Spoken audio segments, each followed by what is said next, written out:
Well, hi there. This is Aviation Adventures with Captain Ron. Now, airline pilots fly the space shuttle. You're going, what?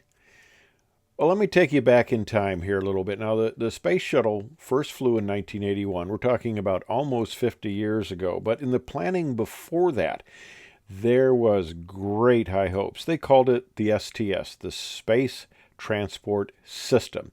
Now, it was going to replace all launch systems. And this thing was going to fly every single week. Okay, let me take you back into 1980. Now, Stanley Kubrick's 2001 A Space Oddity was still over 2 decades in the future, and there Pan Am was operating a shuttle up to the space station up there. Okay, 2001, yeah, they were pretty optimistic, okay? But so the thought of, pilots flying shuttles wasn't so outlandish. Now, the thing also is that they were going to fly once a week. I mean, they were going to turn this thing around in 30 days, and they were just going to fire it off, fire it off, fire it off. And there was talk of needing a lot of pilots to fly this.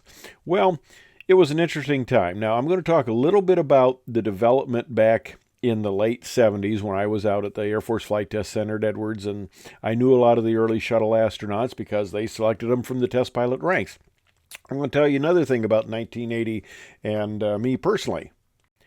It was not a good time. We were getting furloughed. Everybody was getting furloughed. I went on furlough for 4.5 years, 1,692 days, but who's counting? So it was kind of a desperate time. And a lot of people were going, gosh, what am I going to do? And I mean, I went on a flight one time. I was a 727 second officer, and I told him about, I was looking at various things, and the co-pilot turned to me and says, yeah, I told him I was a furloughed airline pilot. Nobody would hire me because they knew I was going to go back in just a short time. So why hire somebody that's going to be gone? And that scared the heck out of me.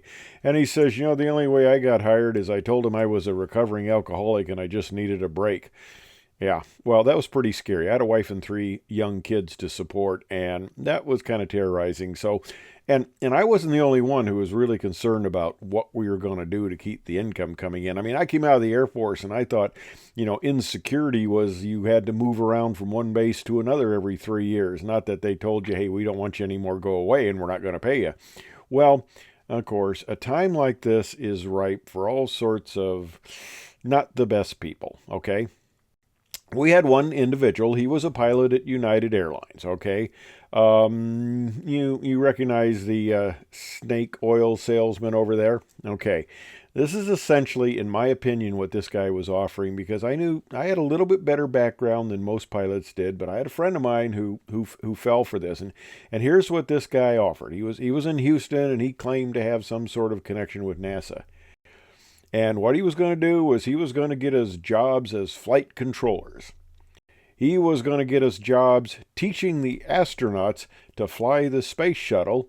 And the real caveat here is when we did all this was just kind of the entry. But we would, as airline pilots, eventually be able to fly the space shuttle because it was going to launch on a weekly basis and stuff like that. Okay, well, they had great high hopes, and they had great hopes of high turnaround, but, there's a lot of very qualified pilots out there, and I don't think in any reasonable sense, it would ever come that airline pilots would be flying the space shuttle.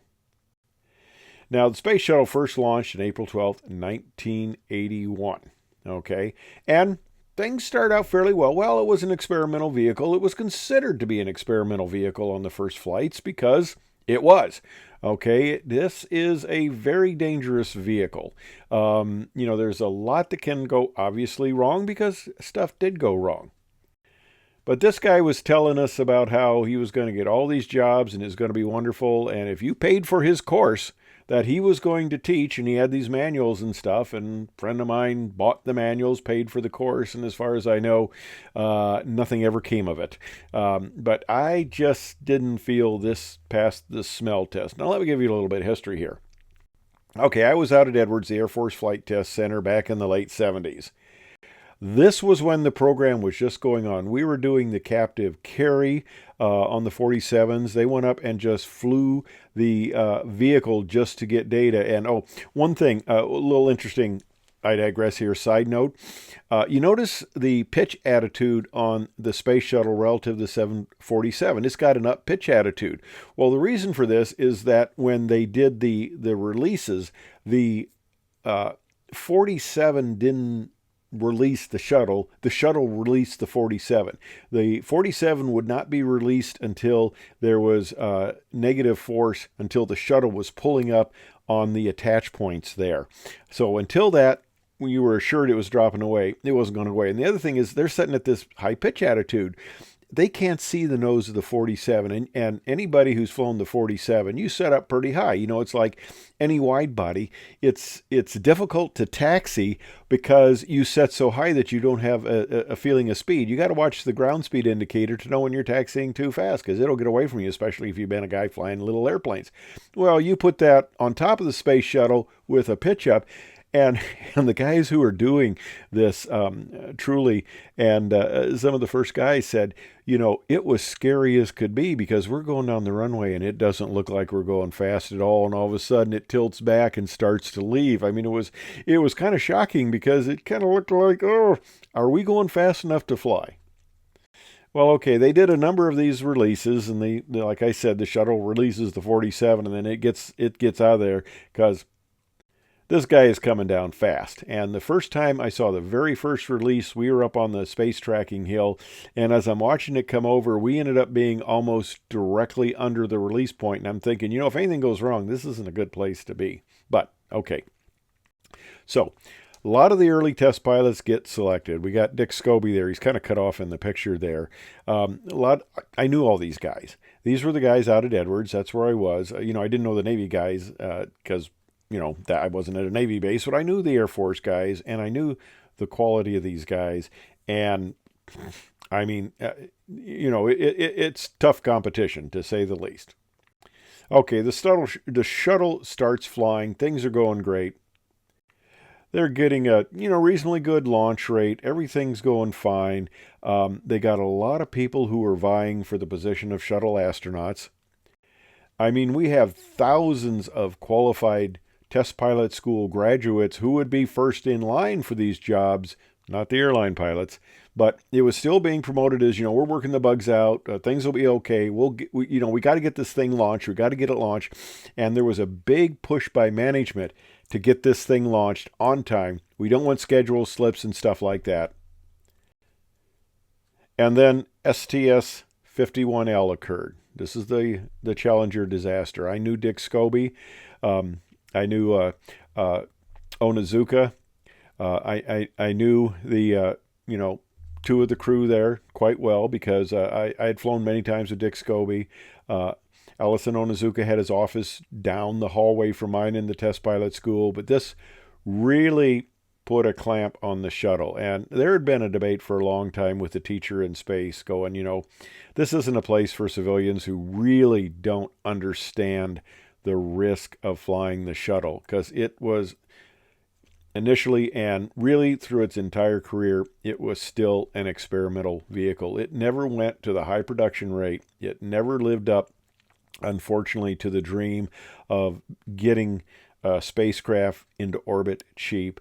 You know, that's why we've gone back to the capsules now. It just was ahead of its time. Those tiles turned out to be, and I've got, you know, a few videos on some issues with those tiles, but the tiles got to be the real bad point, the Achilles heel on this vehicle. It was just ahead of its time. So the idea of airline pilots flying the space shuttle was never going to play. Maybe sometime in the distant future it'll come about. I had this guy sitting behind me at the banquet, Society of Experimental Test Pilots, and he was talking about, you know, from the time the Wright brothers flew until, you know, aviation took off was a very short period, and now we're into space, and it'll be a short period before everybody's going into space. And I thought, who is this guy? And, you know, I turned around and looked. He's sitting 18 inches behind me. I'd come sit down. He'd sit down later. I didn't see who it was. Turned 18 inches behind me. It's Burt Rutan sitting there. And I go, well, maybe he knows something I don't know. It's still a difficult problem. It still is a very difficult problem. These speeds and the heating and all that cause problems. But, you know, Someday in the future, hopefully it'll become routine, but not any time. Probably in my lifetime, which isn't a whole bunch left at this point. But, probably not in my lifetime. But anyway, thanks for watching. I hope you found it interesting, informative, reasonably non-fattening, and whatever. So thanks for watching.